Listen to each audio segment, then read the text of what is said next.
Hello friends, Japanese use ಮಾಡೋ ಒಂದು super formula ಇದೆ. ಆ ಫಾರ್ಮುಲಾನು ನಾವು ಏನಾರು ಯೂಸ್ ಮಾಡಿದ್ರೆ ನಾವು 100 ವರ್ಷ ಆರಾಮಾಗಿ ಖುಷಿಯಿಂದ ಬದುಕ್ಬೋದು. 100 ವರ್ಷ ಹ್ಯಾಪಿಯಿಂದ ಬದುಕೋದು ಅಂದರೆ ನಾವು 100 ವರ್ಷ ನಮಗೆ ಬೇಕಾಗಿರೋ ಕೆಲಸಗಳನ್ನು ಮಾಡಿಕೊಂಡು ಆರಾಮಾಗಿ ಬದುಕ್ಬೋದು. ಈ ರೀತಿ ಹೇಳಿದ್ರೆ ಯಾರೂ ನಂಬಲ್ಲ, ಆದರೆ ಜಪಾನಲ್ಲಿ ಓಕೈ ಅನ್ನೋ ಒಂದು ಜಾಗ ಇದೆ.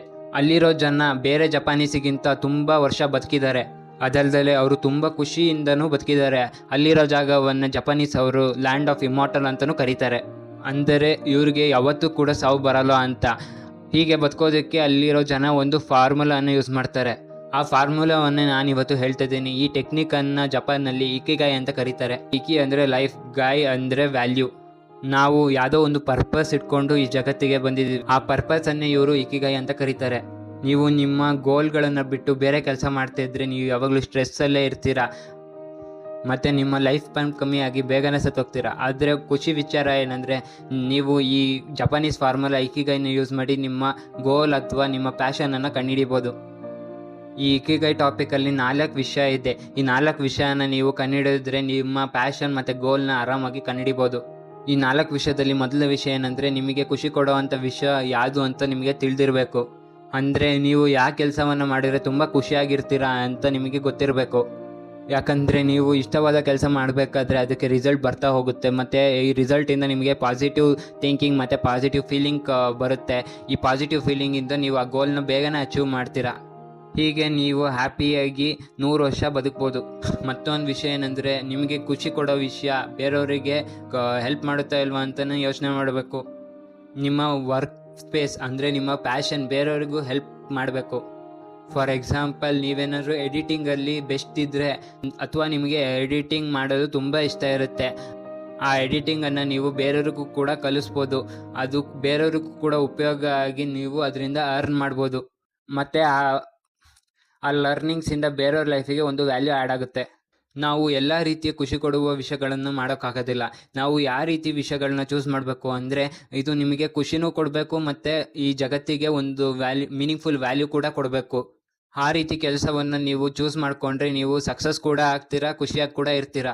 ಇಕಿಗೈನ 3ನೇ ವಿಷಯ ಏನಂದರೆ, ನಿಮಗೆ ಇಷ್ಟ ಆಗಿರೋ ವಿಷಯ, ನೀವು ಇಷ್ಟಪಡೋ ವಿಷಯ ಜಗತ್ತಿಗೆ ಅಥವಾ ನಿಮಗೆ ದುಡ್ಡನ್ನು ಸಂಪಾದನೆ ಮಾಡಿಕೊಡುತ್ತಾ ಅನ್ನೋದನ್ನ ಯೋಚನೆ ಮಾಡಬೇಕು. ಅಂದರೆ ಇದು ನಿಮಗೆ ಒಂದು ಫೈನಾನ್ಷಿಯಲಿ ಹೆಲ್ಪಿಂಗ್ ಸ್ಕಿಲ್ ಆಗಿರಬೇಕು. ಈ ಬುಕ್ಕಲ್ಲಿ ಹೇಳ್ತಾರೆ, ಈ ವಿಷಯ ನಿಮಗೆ ದುಡ್ಡು ತಂದ್ಕೊಡ್ತಾ ಇಲ್ಲ ಅಂದರೆ ನೀವು ಈ ವಿಷಯದ ಮೇಲೆ ಫೋಕಸ್ ಮಾಡೋದು ಟೈಮ್ ವೇಸ್ಟ್ ಅಂತ.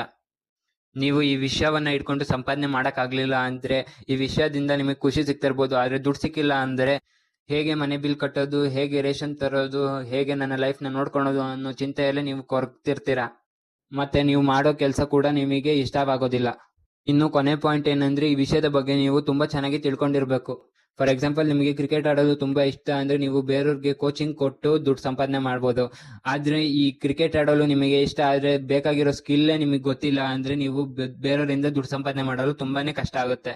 ಮತ್ತು ಈ ಕ್ರಿಕೆಟಲ್ಲಿ ಬೇರೆಯವ್ರಿಗಿಂತ ನೀವು ತುಂಬ ಚೆನ್ನಾಗಿ ಪರ್ಫಾರ್ಮ್ ಮಾಡಲಿಲ್ಲ ಅಂದರೆ ಇದು ನಿಮ್ಮ ಇಕಿಗೈ ಆಗಿ ಬದಲಾಗೋದಿಲ್ಲ. ಫಾರ್ ಎಕ್ಸಾಂಪಲ್, MS ಧೋನಿ ಅವರಿಗೆ ಕ್ರಿಕೆಟ್ ಅಂದರೆ ತುಂಬ ಇಷ್ಟ.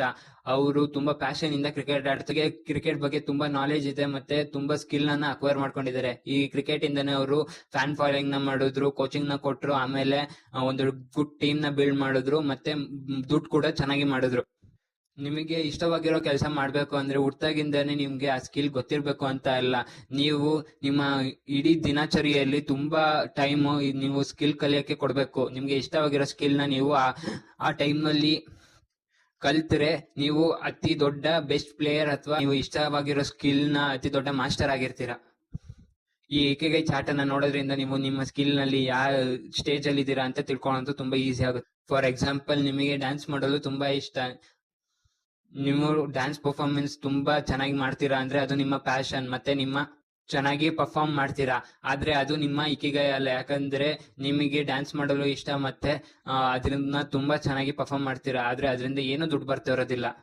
ಈ ರೀತಿ ಸ್ಟೇಜ್ನಲ್ಲಿ ನೀವಿದ್ದರೆ ನೀವು ನಿಮ್ಮ ಸೇಲ್ಸ್ ಆ್ಯಂಡ್ ಮಾರ್ಕೆಟಿಂಗ್ನ ತುಂಬ ಚೆನ್ನಾಗಿ ಯೂಸ್ ಮಾಡ್ಕೋಬೇಕು. ಯಾಕಂದರೆ ನೀವು ನಿಮ್ಮ ಡ್ಯಾನ್ಸ್ ಪರ್ಫಾರ್ಮೆನ್ಸ್ನ ಸೇಲ್ಸ್ ಆ್ಯಂಡ್ ಮಾರ್ಕೆಟಿಂಗ್ ಮಾಡಿದ್ರೆ ನೀವು ಅದರಿಂದ ಫೇಮಸ್ ಕೂಡ ಆಗ್ಬೋದು, ಅದರಿಂದ ದುಡ್ಡು ಕೂಡ ಗಳಿಸ್ಬೋದು. ಈ ರೀತಿ ಮಾಡೋದ್ರಿಂದ ನಿಮ್ಮ ಪ್ಯಾಷನ್ ಪರ್ಫಾರ್ಮೆನ್ಸ್ ಜೊತೆಗೆ ಈ ಜನರಿಗೆ ಬೇಕಾಗಿರೋ ಸ್ಕಿಲ್ ಕೂಡ ಕಲಿಸಿ ಅದರಿಂದ ದುಡ್ಡನ್ನ ಮಾಡ್ಬೋದು. ಇವಾಗ ಈ 3 ಸ್ಟೇಜಸ್ ದಾಟಾದ್ಮೇಲೆ ನೀವು ಜಗತ್ತಿಗೆ ಒಂದು ಸ್ಕಿಲ್ಫುಲ್ ವ್ಯಾಲ್ಯೂನ ಕೊಟ್ಟರೆ ನೀವು ತುಂಬ ಫೇಮಸ್ ಆಗಿ ಆವಾಗ ನಿಮ್ಮ ಈ ಸ್ಕಿಲ್ಲು ಇಕಿಗೈ ಆಗಿ ಬದಲಾಗುತ್ತೆ. ಆದರೆ ನೀವು ಇದರಲ್ಲಿ ಸ್ಕಿಲ್‌ಫುಲ್ ಆಗಿದ್ದೀರಾ, ಅದು ಮಾಡಲು ನಿಮಗೆ ಗೊತ್ತು. ಆದರೆ ನಿಮಗೆ ಇದರಿಂದ ಖುಷಿ ಸಿಗ್ತಾ ಇಲ್ಲ, ನಿಮ್ಮ ಪ್ಯಾಷನ್ ಅಲ್ಲ ಅಂದರೆ ಅದು ನಿಮ್ಮ ಇಕಿಗೈ ಆಗಿ ಕೂಡ ಬದಲಾಗೋದಿಲ್ಲ. ಹಾಗಾಗಿ ನೀವು ಯಾವ್ದ್ರಲ್ಲಿ ಚೆನ್ನಾಗಿದ್ದೀರಾ ಮತ್ತು ಅದ್ರ ಮಾಡೋದ್ರಿಂದ ನಿಮಗೆ ಖುಷಿ ಸಿಗುತ್ತಾ ಮತ್ತು ದುಡ್ಡು ಸಿಗುತ್ತಾ ಅಂತ ಯೋಚನೆ ಮಾಡಿ ನಿಮ್ಮ ಪ್ಯಾಷನನ್ನು ನೀವು ಫೌಂಡ್ ಮಾಡಿ. ಸೊ ಇದಾಗಿತ್ತು ಇಕಿಗೈನ ಫುಲ್ ಸಮ್ಮರಿ. ನಾನು ಸಿಗ್ತೀನಿ ಮುಂದಿನ ವಿಡಿಯೋದಲ್ಲಿ. ಅಲ್ಲಿ ತನಕ ಕೀಪ್ ವಾಚಿಂಗ್.